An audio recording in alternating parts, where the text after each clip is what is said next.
Options are solid state and true timber, as well as... It's noticeable to me that when I use a 4K mouse, it just feels more responsive. You can go as fast as you can, just without trying to blow it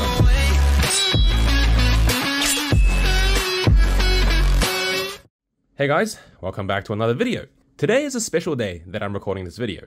It's my birthday, and I now turn 24. So I just wanted to say, it's been my pleasure to be able to record videos and share them with you all, and thank you all for the support on this channel. Onward and upward from here. Now what better way to celebrate than to review the best mouse ever made at this point in time. Today, we're looking at the Razer Viper V3 Pro. Now special thanks to Domotius, goto.game, and Razer ANZ for sending out this black copy to me.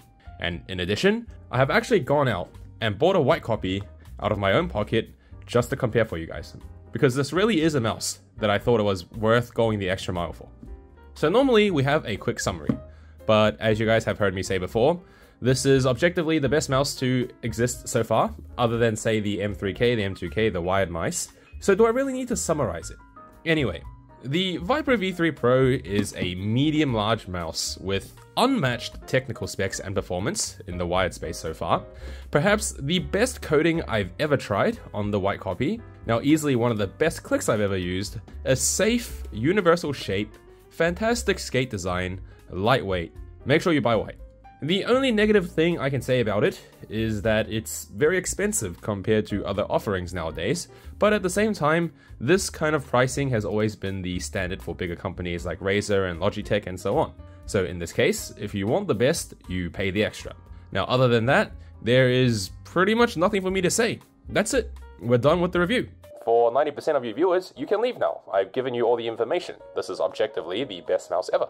Moving straight into the details, features, and unboxing. The Viper V3... I hate this channel. No! No! The Viper V3 Pro comes inside a standard Razer box. Now opening it up, normally you would be greeted with the mouse and the hyperpolling dongle, which is a nice addition given that previous Razer mice didn't actually include the hyperpolling dongle, and that was an additional purchase. Now further inside, you get a Razer USB-C cable, a few warranty cards in that, and also stock grips would be inside this pack. Now speaking of the stock grips, they're okay, but in this case of the white Viper V3 Pro, you don't even really need it. Now more about this in the coding section. Now also, this is just me nitpicking, but my god, this cable tie is absolutely horrendous. Like, it's not attached onto the cable, which is a pro or con depending on the user, but it really is so much effort to try to get the rubber stopper through this thing because it's thin and weak, it's not stiff. And, oh, that was the fastest I've ever taken to get the thing through it. Every other time, I've been sitting here for like 2 minutes just trying to feed it through.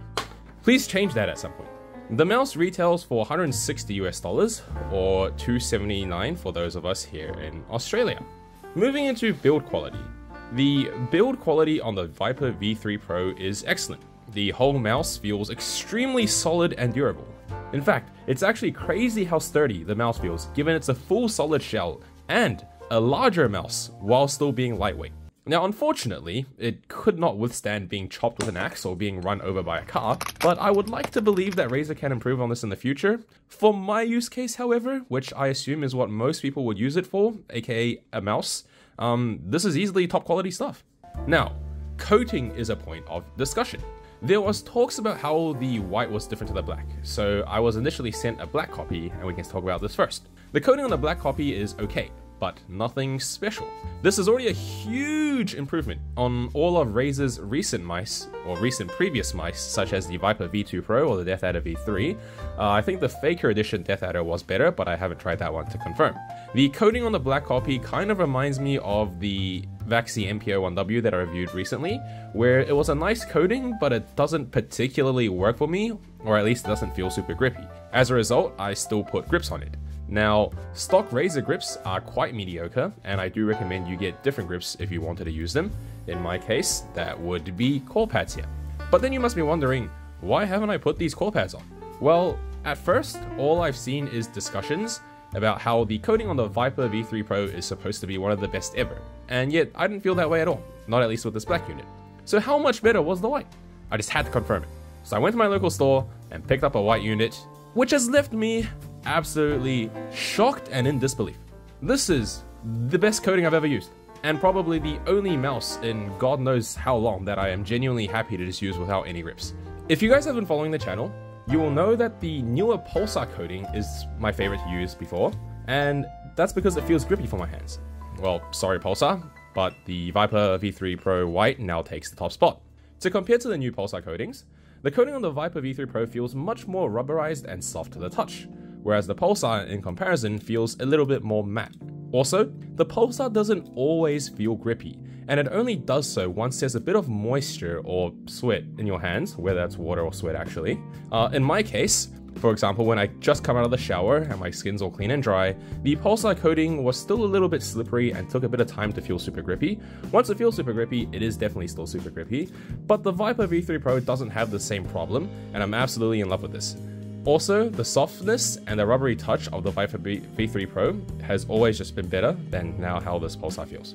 As for compared to other brands that do good coating, such as In-Game Gear, Vaxi, Lamzo and such, while those are good, they still don't feel as good for my hands to use at least.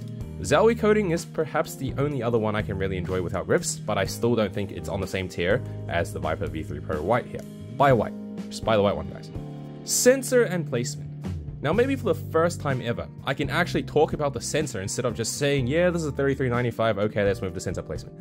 The Viper V3 Pro features the new Razer Focus Pro Gen 2, and it goes up to 8K polling rate. Now how does this translate into a user experience? Smoothness and responsiveness.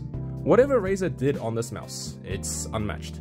Now, I've seen people online compare how moving up in polling rate was like going from 144 to 240 to 360 Hz monitors, and it's an improvement but less noticeable. Well, I'm sorry, but I have to disagree here. Jumping from all of the 4K mice I've been using to the 8K here on the Viper V3 Pro was a far bigger gap than 1K Hz to 4K Hz ever felt. The moment I was on 8K Hz, the smoothness and responsiveness was just off the charts. It's like opening a whole new world, right? It was truly mind-blowing.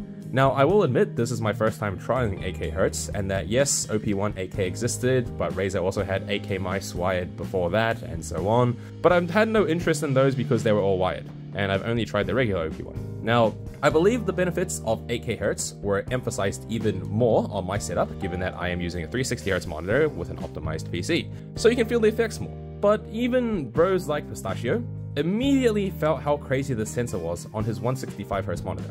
Now there are 4 downsides I can think of with the sensor so far. So firstly, the mouse comes defaulted at 1K Hz polling rate, and so it is very, very unfortunate that you guys have to download and install Razer Synapse to change your polling rate. Now I'm sure at this point everyone understands software like Synapse, G-Hub, Crate, and etc. are like viruses, so please uninstall them when you're done with it. Now second, 8K Hz is a battery drainer. It's not to say it'll die on you mid-use during the day, but I will say in my testing the battery lasted around 20 hours or so. I do recommend you charge this mouse daily. Keep in mind that is 8K Hz the whole time. Now I believe Razer does have a smart polling rate option that sets automatic variable polling rate, but I'm definitely keeping 8K at all time.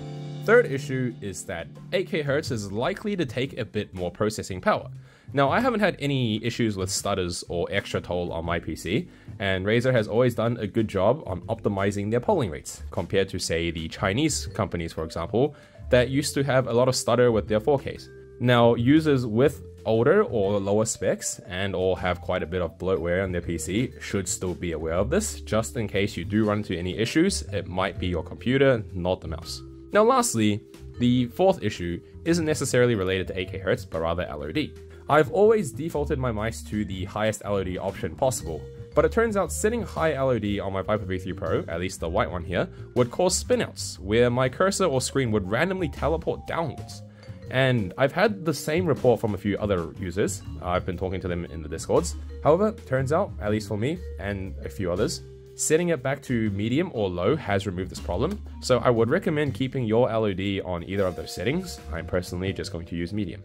Next, we can finally talk about sensor placement. Both the Viper V2 Pro and the Death Adder V3 were plagued by poor sensor placement due to the PCB design that Razer did on those. As in, there was a fixed distance on those between the clicks and where the sensor was, resulting in it being so far back.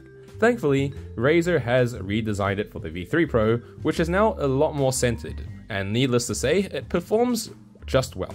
I won't say it's excellent, because it could still be improved should it be moved up by another 2 to 3 millimeters, But for the most part, this is the same standard as most other mice on the market, and it does just fine. Now the clicks feature a 3rd gen Razer optical switch and feel simply fantastic. The clicks are light and crispy while also being tensioned perfectly with the right amount of pre and post travel. Once again, if you guys remember how much I liked the clicks on the X-Lite V3, which was my previously objectively best mouse, the Viper V3 Pro here still defeats it. Now they're both super light and crispy, but the tensioning on the Viper V3 Pro is just a little bit better than the X-Lite V3. So the Viper V3 Pro weighs in at 54 grams for the black and 55 grams for the white on the coating difference. Now honestly, I can't tell you the difference. I can't feel that 1 gram of difference.